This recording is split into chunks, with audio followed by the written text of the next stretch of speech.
আসসালামু আলাইকুম সুপ্রিয় দর্শক সবাইকে আমন্ত্রণ জানাচ্ছি আজকের আপডেটে। ঝিনাইদহ থেকে আমি শারমিন আরা আপনাদের সাথে যুক্ত আছি।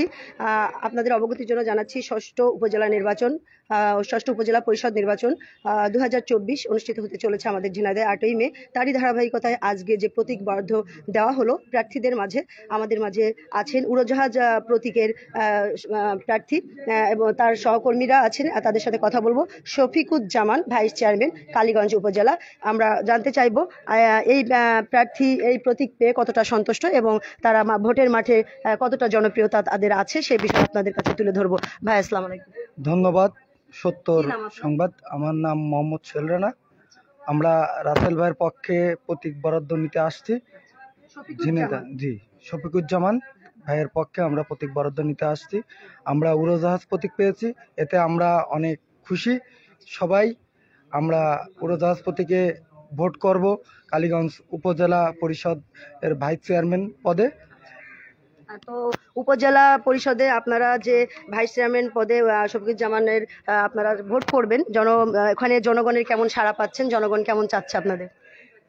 কালীগঞ্জ যে আমাদের একটা পৌরসভা 11টা ইউনিয়ন মিলিয়ে কালীগঞ্জ উপজেলা পরিষদ গঠিত। কালীগঞ্জে শফিকুজ্জামান রাসেল ভাই এর আগে কাউন্সিল নির্বাচন করেছিল, পর্যাপ্ত ভোট পেয়েছিল। এবারটা ভাইস চেয়ারম্যান নির্বাচন করছে কালীগঞ্জ উপজেলা থেকে। তা আমরা আশাবাদী কালীগঞ্জে প্রচুর পরিমাণে এবার আমরা ভোট পেয়ে ভাইস চেয়ারম্যান নির্বাচিত হব এবং জনগণের সেবা করার জন্য যা যা করার দরকার সেটাই করবে শফিকুজ্জামান রাসেল ভাই। সেই প্রত্যাশাই আমরা রাখছি। আপনাদের হচ্ছে প্রতীক উড়োজাহাজ মার্কা।